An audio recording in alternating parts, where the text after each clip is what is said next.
Good morning, students. Today we'll start with the next topic of chapter Infrastructure, Emerging Challenges in Power Generation. हमने ये देख लिया कि energy की वजह से हम कहाँ कहाँ से एनर्जी डिराइव करते हैं, हमारे सोर्सेज ऑफ एनर्जी क्या है, कन्वेंशनल या non conventional sources of energy क्या हैं, commercial and non commercial energies क्या हैं, और एनर्जी कितना सेक्टर कितना कंज्यूम एनर्जी जो है एक सेक्टर में कितना कंजम्पशन करती है, हमने वो प्रीवियस टॉपिक में देख लिया था ना। अब हमें ये पता है कि हमें पावर जनरेशन की हमारी कंट्री में बहुत ज़्यादा डिमांड है, जिसके लिए उतनी सप्लाई नहीं हो पा रही है। तो क्या क्या प्रॉब्लम्स हैं अभी भी हमारी इकोनॉमी में, हमारी इंडस्ट्रीज़ में, एनर्जी जनरेशन सेक्टर्स में, कि हम जो सप्लाई है उसको मीट आउट नहीं कर पा रहे हैं। पहला है इनएडिक्वेट जनरेशन ऑफ इलेक्ट्रिसिटी। ठीक है, there is excess demand over supply of electricity due to which problems have arise such as excessive load on distribution, low voltage fluctuations and power cuts. Supply है बहुत ज़्यादा, सप्लाई जो है वो limited है, demand electricity की बहुत ज़्यादा है। इसकी वजह से क्या हो रहा है, और हमारे पास जो प्रोडक्शन हाउसेस हैं, थर्मल स्टेशंस हैं, पावर स्टेशंस हैं, वो लिमिटेड है। अब इसकी वजह से क्या हो रहा है कि सप्लाई तो हम कर दे रहे हैं लेकिन लो वोल्टेज हम सप्लाई कर रहे हैं। कई बार आप देख रहे हैं पावर कट्स कितना ज़्यादा होता है इलेक्ट्रिसिटी का। अगर इन्वर्टर है तो वेल एंड गुड, इन्वर्टर नहीं है उनको ज़्यादा रियलाइज़ हो जाता है कि कितने ज़्यादा एक दिन में पावर कट्स होते हैं, क्योंकि हर सेक्शन को, हर इलेक्ट्रिसिटी बोर्ड को एक लिमिटेड इलेक्ट्रिसिटी यूनिट्स मिलती हैं, उसको उसी में उतना अपना डेली का कंजम्पशन देखना होता है। सो यही एक प्रॉब्लम अराइज हो रही है कि सप्लाई है बहुत ही लिमिटेड है और डिमांड उसके ऊपर बहुत ज़्यादा है। Less capacity utilisation, it means in India there is an under utilisation of production capacity of thermal power stations. Production जो थर्मल स्टेशंस हैं वो प्रोड्यूस कर सकते हैं ज़्यादा, लेकिन कैपेसिटी है लेकिन वो प्रोड्यूस नहीं कर पा रहे हैं। इसके बहुत से रीजंस हो सकते हैं। आइदर रिसोर्सेज उनको नहीं मिल रहे हैं, क्योंकि रिसोर्सेज भी उनको लिमिटेड मिलते हैं। थर्मल हमारे जो स्टेशंस होते हैं वो डिपेंड पूरा का पूरा करते हैं कोल पे, कोल माइंस पे। अब जो कोल माइंस हैं, रिसोर्सेज हैं जो गवर्नमेंट के पास होते हैं। अब गवर्नमेंट जितना सैंक्शन करती है, क्योंकि कोल जो है उसके ऑल्टरनेटिव यूजेस भी होते हैं, सो कोल जो है वो गवर्नमेंट प्रोवाइड करती है पावर स्टेशंस को एक लिमिटेड अमाउंट में। जितने रिसोर्सेज प्रोवाइड होंगे उतना ही वो जनरेशन कर पाएगी, उसके बियॉन्ड वो कर नहीं सकती है। सो ये भी एक रीज़न है जिसकी वजह से यूटिलाइजेशन पूरा प्रॉपर तरीके से नहीं हो रहा है। Transmission and distribution losses, which is also known as T&D losses. इसमें क्या होता है कि जब हम डिस्ट्रीब्यूट करते हैं इलेक्ट्रिसिटी का तो उसमें, और ट्रांसमिट करते हैं यहाँ से वहाँ, तो उसमें कई बार बीच में कट होते हैं, इंटरप्शंस होते हैं, जिसकी वजह से इलेक्ट्रिसिटी का बहुत अच्छा खासा लॉस हो जाता है जो बियर नहीं किया जा सकता। नेक्स्ट है losses of electricity board.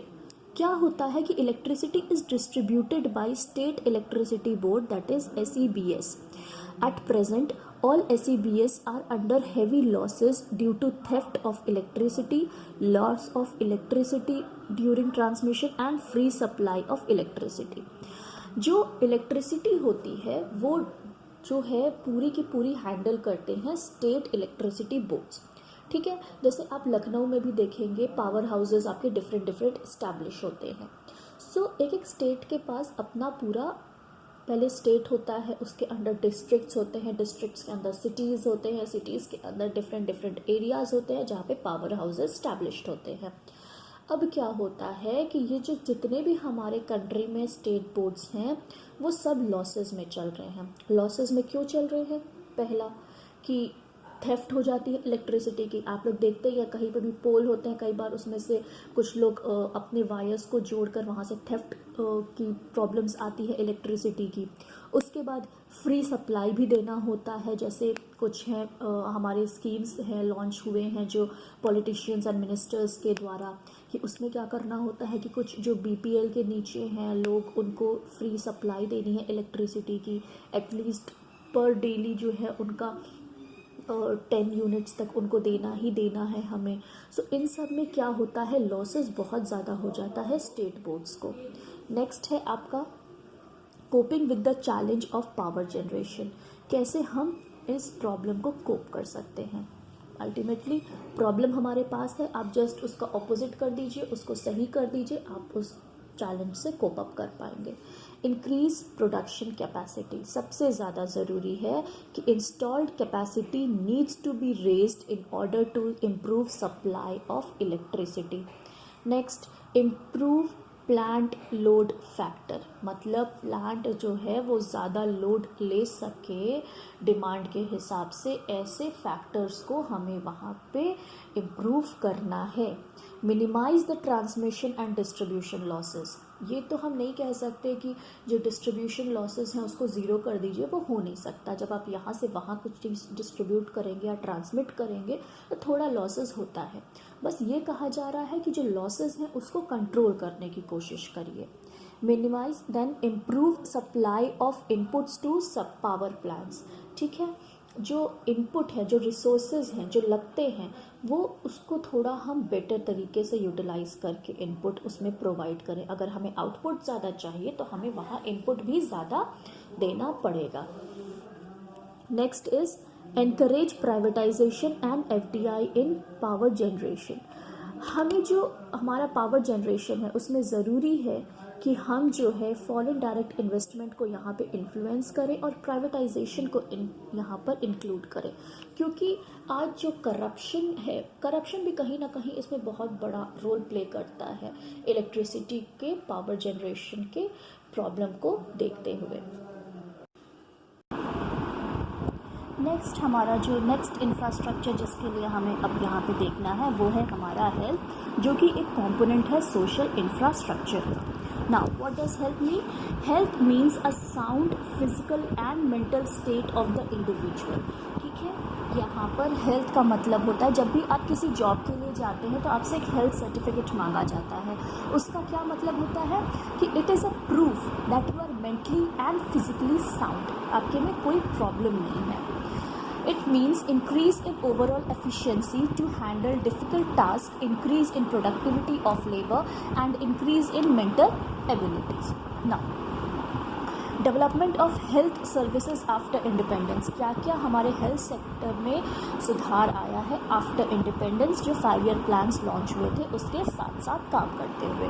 Decline in death rate, reduction in infant mortality rate, ये मतलब कि जो बर्थ रेट्स होते थे, जो बच्चे पैदा होते ही मर जाते थे या 5 ईयर भी नहीं कंप्लीट करते थे, ये उनके रिगार्डिंग है कि पहले इंडिया में ऐसी सिचुएशन थी कि जो मेडिकल या हेल्थ फैसिलिटीज़ थी वो इस प्रकार की थी कि यहाँ पर बेटर डिलीवरी हमारे पास फैसिलिटीज़ नहीं थे। इसकी वजह से कई बार कॉम्प्लिकेशंस की वजह से मदर या चाइल्ड कोई ना कोई यहाँ पर डेथ जो है उसमें उनको अटेन हो जाती थी।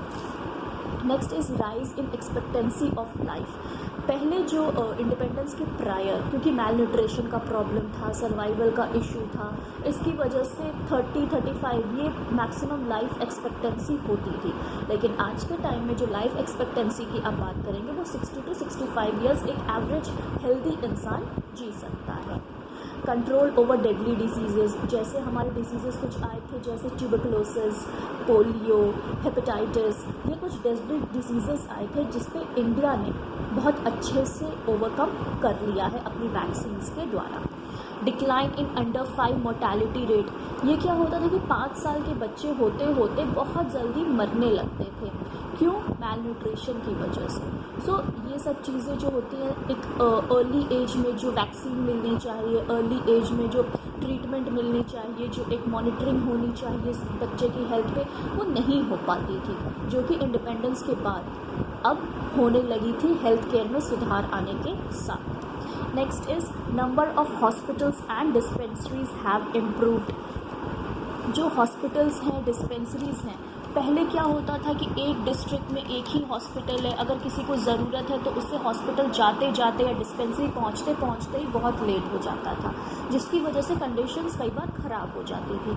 सो अब क्या हुआ कि ये गवर्नमेंट ने कहीं ना कहीं इंश्योर कर दिया कि हर एरिया में एक हेल्थ केयर, एक हॉस्पिटल, डॉक्टर्स ये अवेलेबल हो। पॉपुलेशन जो है इंडिया की, उसे यहाँ से वहाँ दौड़ना ना पड़े हेल्थ के लिए, क्योंकि ह्यूमन हेल्थ जो है, ह्यूमन इंफ्रास्ट्रक्चर है, वो भी एक बहुत ज़रूरी पैरामीटर है in the development of the economy. Next is rise in the number of doctors. जैसे जैसे एजुकेशन बढ़ती गई वैसे वैसे डॉक्टर्स के लेवल्स भी बढ़ते गए। पहले क्या थी कि एजुकेशन बहुत लिमिटेड एरिया तक था, सिर्फ अर्बन एरिया में था, लेकिन धीरे धीरे क्या होने लगा, एजुकेशन जैसे जैसे बढ़ने लगी, जैसे जैसे 5 ईयर प्लान्स लॉन्च हुए, राइट टू इक्वालिटी आया, राइट टू एजुकेशन आया, उसके साथ साथ यहाँ पर जो डॉक्टर्स हैं उनके भी नंबर में इंक्रीज़ हो गया। Then we had expansion of health care facilities. जो हेल्थ केयर फैसिलिटीज़ हैं उनका एक्सपेंशन हो गया।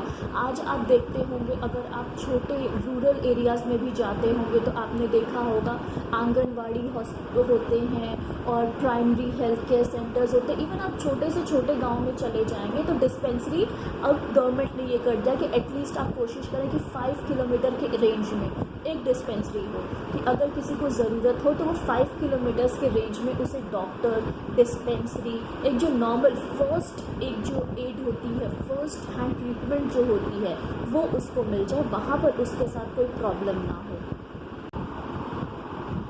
ये जो हेल्थ केयर फैसिलिटीज़ हैं, इनका यही काम होता है कि पहले क्या था, ये सिर्फ अर्बन एरिया तक लिमिटेड थे, लेकिन धीरे धीरे जब गवर्नमेंट ने यू कुड से इंडस्ट्रियलाइजेशन किया तो उन्हें ये दिखा कि हमारे बहुत से माइग्रेंट वर्कर्स हैं जो गांव से निकल के, रूरल एरिया से निकल के अर्बन एरिया की तरफ आते हैं। सो उनके लिए बहुत ज़रूरी था कि उनको मेडिकल ट्रीटमेंट, जो मेडिकल फैसिलिटीज़ हमें रूरल एरिया में देना इसलिए ज़रूरी हो गया क्योंकि रूरल एरिया से हमारे मैक्सिमम नंबर ऑफ लेबर्स आते हैं। और इंडस्ट्रियलाइजेशन के लिए अगर हमारा कॉस्ट, जो हम प्रोडक्शन की बात करें तो फैक्टर्स ऑफ प्रोडक्शन में सबसे एक इम्पॉर्टेंट जो फैक्टर है वो लेबर भी है। तो लेबर हमें तभी मिलेगा जब हमारी ह्यूमन कैपिटल जो है, हमारा जो ह्यूमन इंफ्रास्ट्रक्चर है, सोशल इंफ्रास्ट्रक्चर है, वो डेवलप कर रहा है। और उनके डेवलपमेंट के लिए हमें बहुत ज़रूरी है कि स्टार्टिंग से उनकी हेल्थ के इश्यूज़, जो प्रॉब्लम्स हैं, उनको हम वहाँ पर सॉल्व कर सके, उन्हें वहाँ पे फर्स्ट एड दे सके, जिसकी वजह से वो आगे जाकर जो मोर्टालिटी रेट था, जो 5 ईयर तक आते आते चाइल्ड जो थे वो डेथ उनकी हो जाती थी मैलन्यूट्रिशन की वजह से या किसी डेडली डिजीज़ की वजह से। तो इन सब चीज़ों को ओवरकम करके हम जो अपनी लेबर पावर है, जो लेबर फोर्स है, उसको स्ट्रॉन्ग करें, क्योंकि किसी भी कंट्री की अगर इकोनॉमी को डेवलप करना है तो वहाँ का जो ह्यूमन है, जो सोशल इंफ्रास्ट्रक्चर है, ह्यूमन डेवलपमेंट है, उस पर बहुत ज़्यादा एम्फेसिस देना ज़रूरी होता है।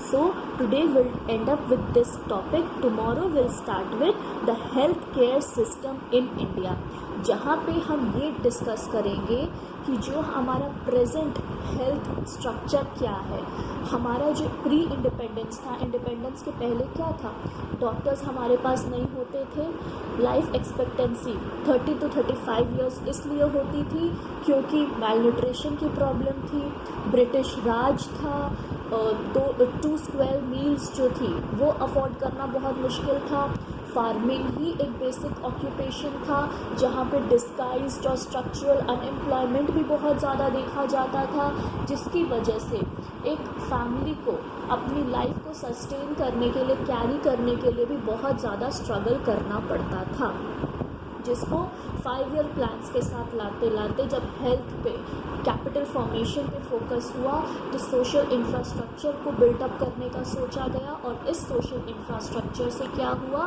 कि ह्यूमन डेवलपमेंट को एक बहुत बड़ी प्रायोरिटी दी गई, क्योंकि ह्यूमन डेवलपमेंट से ही जो इकोनॉमी है उसका डेवलपमेंट, ओवरऑल डेवलपमेंट होता है। So next will start with health care system in India in tomorrow's topic.